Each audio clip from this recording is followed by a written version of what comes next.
একদম ঝটপট অল্প কিছু উপকরণ দিয়ে তৈরি করে ফেলেছি দারুণ মজাদার নুডলস স্যুপ। আসসালামু আলাইকুম এভরিওয়ান, সবাই কেমন আছেন? আশা করি সবাই খুব ভালো আছেন। আবারও চলে এলাম নতুন একটি রেসিপি নিয়ে। আজকে তৈরি করেছি শুধুমাত্র অল্প কিছু উপকরণ দিয়ে দারুণ মজাদার নুডলস স্যুপ। তো বেশি কথা না বলে চলুন মূল রেসিপিটি দেখে নেই।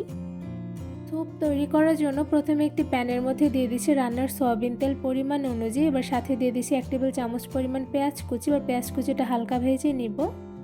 এবার পেঁয়াজ কুচির মধ্যে দিয়ে দিচ্ছি গাজর কুচি। এখানে আমি 1 টেবিল চামচ পরিমাণ দিয়ে দিয়েছি। এবার খুব ভালোভাবে পেঁয়াজের সঙ্গে গাজর কুচিগুলো নেড়ে মিশিয়ে নিব।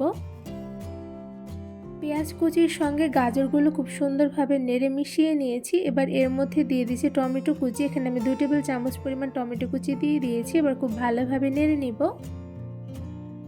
এবার কিছুক্ষণ জাল করে রান্না করে নিব। কিছুক্ষণ সময় নিয়ে সবগুলো উপকরণ খুব ভালোভাবে আমি ভেজে নিয়েছি। এবারে ভেজে নেওয়া সবজির মধ্যে দিয়ে দিচ্ছি বাঁধাকপি কুচি। এখানে আমি প্রায় 2 টেবিল চামচ পরিমাণ বাঁধাকপি কুচি দিয়ে দিয়েছি। এবার খুব ভালোভাবে সবগুলো উপকরণের সঙ্গে নেড়ে মিশিয়ে নিব।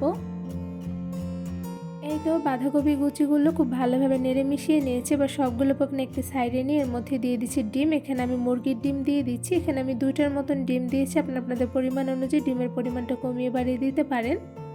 এবার ডিমগুলো আমি সবজির সঙ্গে খুব ভালোভাবে নেড়ে মিশিয়ে নিব। সব ধরনের সবজির সঙ্গে ডিমটা খুব ভালোভাবে আমি নেড়ে মিশিয়ে নিয়েছি। এখানে দেখতেই পাচ্ছেন হালকা ভাজা ভাজা হয়ে গিয়েছে। এবার এর মধ্যে দিয়ে দিচ্ছি পানি। এখানে আমি 1 কাপ পরিমাণ পানি দিয়ে দিচ্ছি। এবার সবগুলো সবজি খুব ভালোভাবে পানির সঙ্গে নেড়ে মিশিয়ে নিয়েছি। এবার চুলার আঁচ মিডিয়াম টু লোতে রেখে কিছুক্ষণ জাল করে সবজিগুলো রান্না করে নিব। কিছুক্ষণ সময় নিয়ে সবজিগুলো জাল করে রান্না করে নিয়েছি। এবার এর মধ্যে দিয়ে দিয়েছি নুডলস। এখানে আমি 2 প্যাকেট নুডলস ভেঙে দিয়ে দিয়েছি। এবার খুব ভালোভাবে সবগুলো সবজির সঙ্গে নুডলসগুলো নেড়ে মিশিয়ে নিব। নুডলসগুলো খুব ভালোভাবে নেড়ে নেওয়া হয়ে গিয়েছে। এবার এর মধ্যে দিয়ে দিচ্ছি 1/2 চা চামচ পরিমাণ লবণ আর সাথে দিয়ে দিচ্ছি একটি ম্যাজিক মশলা। এতে কিন্তু স্যুপের টেস্টটা বেশ ভালো আসবে। এবার সবগুলো উপকরণের সঙ্গে ম্যাজিক মশলাগুলো নেড়ে মিশিয়ে নিব। এবার নুডলসের মধ্যে দিয়ে দিচ্ছি 1/2 চা চামচ পরিমাণ গোলমরিচের গুঁড়া। এবার নুডলসের সঙ্গে গোলমরিচের গুঁড়াগুলো নেড়ে মিশিয়ে নিব। এই তো নেড়ে মিশিয়ে নেওয়া হয়ে গিয়েছে। এবার এর মধ্যে দিয়ে দিচ্ছি 1 টেবিল চামচ পরিমাণ কাঁচামরিচ কুচি। এর সাথে দিয়ে দিচ্ছি অল্প পরিমাণে ধনিয়া পাতা কুচি। এতে কিন্তু বেশ সুন্দর একটি ঘ্রাণ আসবে। এবার খুব ভালোভাবে নেড়ে মিশিয়ে নিব। নুডলসের স্যুপ রান্না করতে কিন্তু খুব একটা বেশি সময় লাগে না। অল্প সময় নিয়ে কিন্তু খুব পারফেক্টলি রান্না করে ফেলা যায়। তো এরপর যা দেখতেই পাচ্ছেন স্যুপগুলো কিন্তু অনেকটা পরিমাণে রান্না হয়ে গিয়েছে। এরপর যে আমি খুব ভালোভাবে নেড়ে আরও কিছুটা সময় নিয়ে জাল করে রান্না করে নিব। কিছুক্ষণ পর পর স্যুপগুলো একটু নেড়ে নিতে হবে, নয়তোবা নিচে লেগে যেতে পারে। তো এরপর যে আমি খুব ভালোভাবে নেড়ে নিচ্ছি।